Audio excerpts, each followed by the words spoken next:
کبھی محبت کی علامت لال حویلی اب عوامی مسلم لیگ AML کے صدر شیخ رشید احمد کے مترادف گیرزن شہر میں سیاست کا مرکز بن چکی ہے۔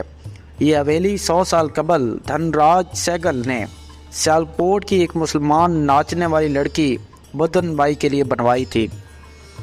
سہگل اس حویلی کو اپنی مالکن بدن بائی کے پاس چھوڑ کر ہندوستان چلے گئے تھے اور کہا جاتا ہے کہ یہ پاکستان کی آزادی سے پہلے اس خاتون کا مسکن تھا۔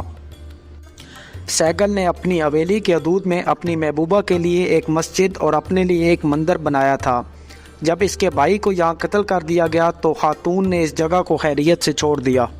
شیخ رشید اس وقت اس علاقے میں کتاب فروش ہوا کرتے تھے۔ ان کے کاروبار کرنے کی جگہ سامنے والے دروازے سے صرف چند میٹر کے فاصلے پر تھی۔ کہا جاتا ہے کہ عظیم الشان عمارت اور اس کے مالک کے ساتھ اس کی رغبت نے اسے بعد میں اپنی زندگی میں اس عمارت کو خرید لیا۔ ویڈیو میں آگے بڑھنے سے پہلے آپ سے گزارش ہے کہ آپ ہمارا چینل ریڈار فیکٹ سبسکرائب کر لیں اور گھنٹی کے بیل آئیکن کو دبا لیں تاکہ آگے آنے والی ویڈیوز آپ تک بآسانی پہنچ سکیں۔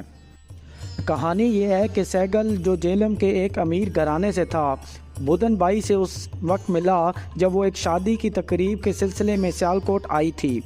وہ اس کے ساتھ واپس آیا اور اس کے لیے لال حویلی بنوائی۔ ان کا رشتہ شہر میں مشہور ہو گیا اور نہ ہی انہوں نے ایک دوسرے کا مذہب اختیار کیا۔ سہگل نے بدن بائی کی طرف سے منعقد کی گئی مذہبی تقریبات کی ادائیگی بھی کی۔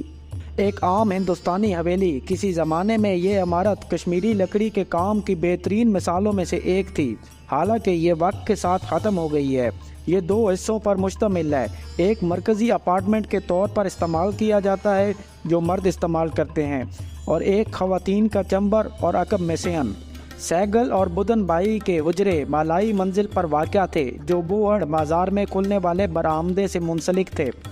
اب سامنے والا حصہ تقریباً 4 مرلہ ہے جو شیخ رشید کی ملکیت ہے، اور باقی حصہ ETPB نے خاندانوں کو لیز پر دیا ہے۔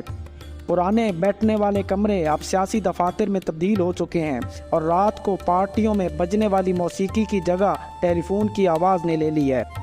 دیواروں پر موجود فن پارے بھی دھل چکے ہیں، اور اگرچہ مرکزی ہال کے فرش پر ابھی تک ٹائل لگی ہوئی ہیں، باقی کو سیمنٹ کر دیا گیا ہے۔ بدن بائی نے لال حویلی میں شفٹ ہونے کے بعد ناچنا چھوڑ دیا۔ ایک میڈیا انٹرویو کے دوران شیخ رشید نے بتایا کہ بدن بائی شہر کی سب سے امیر ترین خاتون تھی۔ اس کے پاس حویلی تھی اور ایسی کار موجود تھی جو راولپنڈی میں واحد کار تھی۔ میں اس سے اس کی چھت پہ ملا جب وہ شام کو اپنی چھت پر بیٹھی تھی۔ اس نے مجھے میرا پہلا سگریٹ دیا۔ وہ 3 کیسل سگریٹ پیتی تھی۔ بدن بائی بہت ایماندار خاتون تھی۔ اگر وہ چاہتی تو جائیداد بیچ کر پیسے کماتی۔ عدالت نے ان سے کہا کہ وہ خود کو ہندو قرار دے کر دھن راج سہگل کے خاندان کے ہندوستان چلے جانے کے بعد جائیداد کی ملکیت حاصل کریں، لیکن انہوں نے ایسا نہیں کیا۔ وہ سامنے کے چند کمروں میں رہی اور اس حصے کو خالی کرنے والے ٹرسٹ کی جائیداد قرار دے کر چھوڑ دیا۔ ایک زمانے میں لال حویلی کے بارے میں یہ بھی خیال کیا جاتا تھا کہ وہ بے جان روحوں کا شکار ہے، اور لوگوں کا کہنا تھا کہ جس نے بھی مکان خریدا وہ جلد ہی مر گیا۔ شیخ رشید نے طنز کرتے ہوئے یہ کہا کہ ماضی میں ایسی کہانیاں تھیں، لیکن میں نے ایسے جنوں یا روحوں کو کبھی نہیں دیکھا، شاید وہ مجھے دیکھ کر بھاگ جائیں۔ دوستو، اس تاریخی لال حویلی کے بارے میں آپ نے کیا کچھ سن رکھا ہے؟ کمنٹ سیکشن میں اپنی رائے کا اظہار کریں۔ شکریہ۔